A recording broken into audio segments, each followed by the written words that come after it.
The Templeton Twins by Ellis, Weiner. Please turn to page 142 and 143 for Chapter 11. When you hear the bell, be sure to go to the top of the next page to continue reading along. Let's begin. Chapter 11. Other things happen in an exciting manner.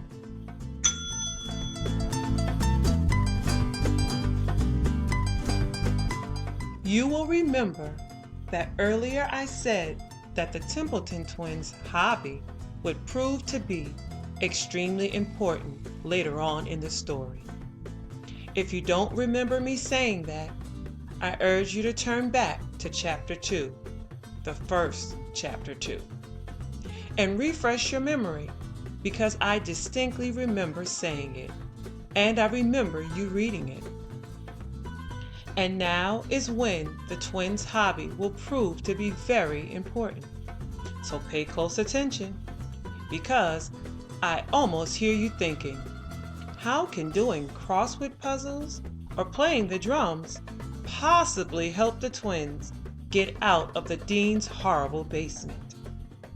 And now I am going to tell you. After Abigail delivered to her brother the rather upsetting observation that Dean probably wanted to kill them, John said, "We have to escape. Maybe we can break our way out of here." He looked around until he saw an old folded up ladder laying on the floor. He dragged it over to one of the windows, opened it up, and braced it against the wall. Yes, this kicked up a lot of dust and dirt and was extremely unpleasant, but what do you expect? He worked his way up the ladder to the window and examined it. Then he said, "Oh, nuts," and climbed back down. He went over to his sister and said, "The windows have bars across them on the outside." Abigail looked around the dank, dirty basement and up the wobbly stairs to the locked door and said, "So we can't escape." "Thanks a lot," John said, in what I'm sure we can all agree was a sarcastic tone of voice. Abigail shook her head. "I don't mean let's give up. I just mean that we can't escape in that escapey way of breaking out of here." Abigail, of course, knew better than almost anyone that the words you use to think about something can determine how much success you have in dealing with it. If we think about escaping, we'll never get anywhere because we can't do it ourselves.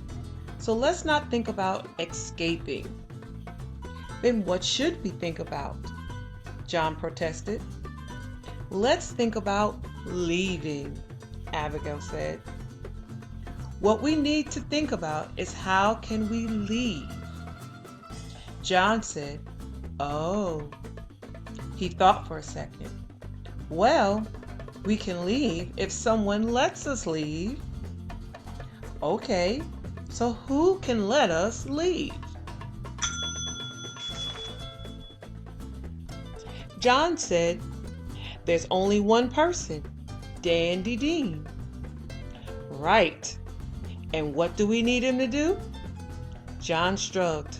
"Open the door and then get out of the way." "So, how do we get him to do that?" They discussed it. Getting Dean to open the basement door didn't seem too difficult. On the other hand, convincing him to get out of the way did seem like a hard problem to solve. John said, "We can't just ask him to get out of the way because he'll say no." Then Abigail said, "It would work if we could just keep him from being in the way." John nodded. He looked around the dirty, cluttered, dank basement. "Suppose we get Dandy Dean to open the door and come down here," he said. What would surprise him? What's the last thing you expect to see when you come into a room? Abigail thought for a second, then smiled. She told John her idea. He said yes. And then he got busy. Now, one thing you learn about when you play drums is equipment. Why? Because a set of drums consists of a lot of things that have to be mounted and hooked up to one another. If you take the set to play at a party or a concert, you have to take it all apart, then mount and hook up everything again, and then take it all apart to bring it home, and then put it all together again. It's the only instrument I know of that you have to rebuild every time you move it. Thus, when you play the drums, you learn about stuff. You learn about drum heads made of plastic and hoops and wooden shells and metal lugs and nuts and bolts and stands and keys and clamps. You learn about little pads made of felt and little pieces of plastic tubing. You learn about springs and foot pedals and tension rods. You get a lot of experience in attaching and clamping and tightening and loosening and things like that. So John surveyed the basement to see what kind of equipment the twins had at their disposal. As I have already taken the trouble to inform you, there was a great deal. The question was, how could they use it to achieve their goal? John said that they could maybe do this or that or some other thing. Then John suggested a certain idea, and Abigail said it was perfect.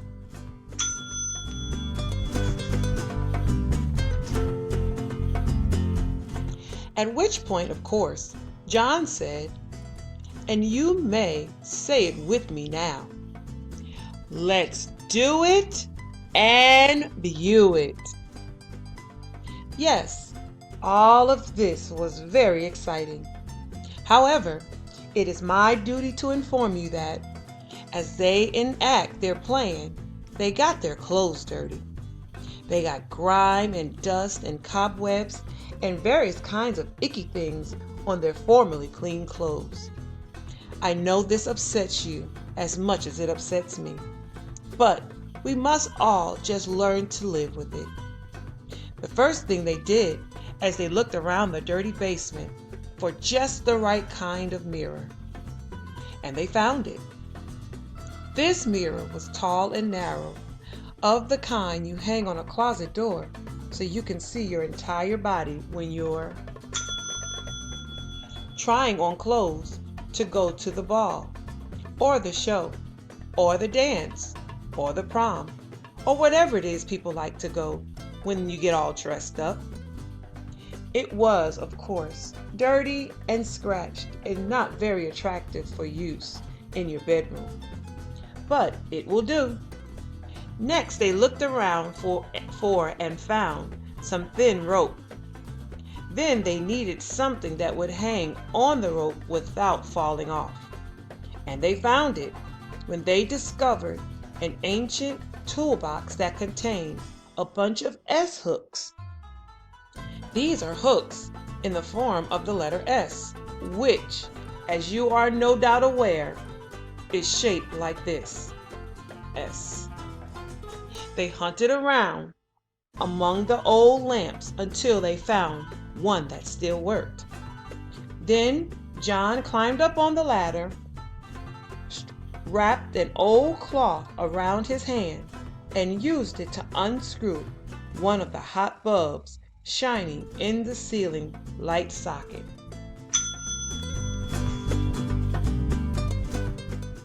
Then came the hard part. They moved the ladder to a particular place.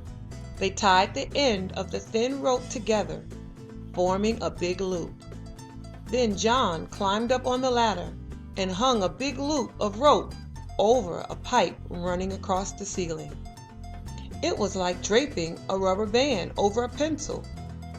They ended up with 2 smile-shaped loops of rope hanging down from the pipe, which hung above the lowest step on the stairway. I wrote that in italics because it's important. You'll see why if you keep reading, which of course you will. Then they brought the 2 hanging smile-shaped loops of rope together and hung 2 S-hooks from the ropes. And then, holding their breath in suspense, they hung the mirror. They did this by jamming the free ends of the 2 S-hooks underneath the top of the mirror's frame and the back, so that the whole mirror dangled freely off the hooks. You may be thinking, hey, hanging the mirror off those S-hooks is sort of like when we hung the dog's picture off the fish hook. I would tip my hat to you if you thought that, and if I actually wore a hat, and if you actually thought it. The mirror was now hanging off the rope, hovering over the last step of the stairway. The mirror's frame didn't break because the mirror was pretty light. Then they put the bulb that John had removed from its socket into the old lamp they had chosen, and found an outlet on the ceiling and plugged it in. Yes, there were outlets on the ceiling. Old basements have these all the time, so you will simply have to accept it. The outlet worked. The lamp worked. So they tied some rope to the lamp and hung it from another pipe on the ceiling. I know you're exhausted from following these descriptions of what the Templeton twins did. I am too. But it will all pay off soon. So please continue to read as I continue to write. The twins now had the mirror hanging straight down at the foot of the steps, and the lighted lamp hanging further up the steps. John looked around until he found a solid piece of lumber that wasn't too long or heavy. He picked up Casey's leash and wrapped its loop in around his hand a couple of times, so he had a good and tight. Abigail dug a hammer out of the old toolbox. She walked up the step and, as she expected, found the light switch for the entire basement near the door. She turned off the lights. Luckily, it was daytime.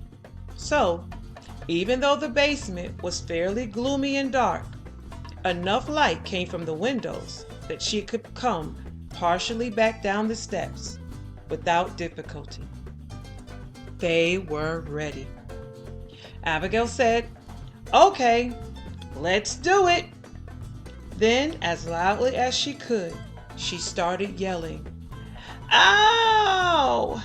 Ow! It hurts! Ow!" John started yelling, "Help! Dan! Abigail's hurt! Help!" It didn't take long for the twins to hear hastily pounding footsteps in the kitchen above. The basement door swung open and Dandy Dean appeared at the top of the steps. Please click on Part 2 to continue reading Chapter 11.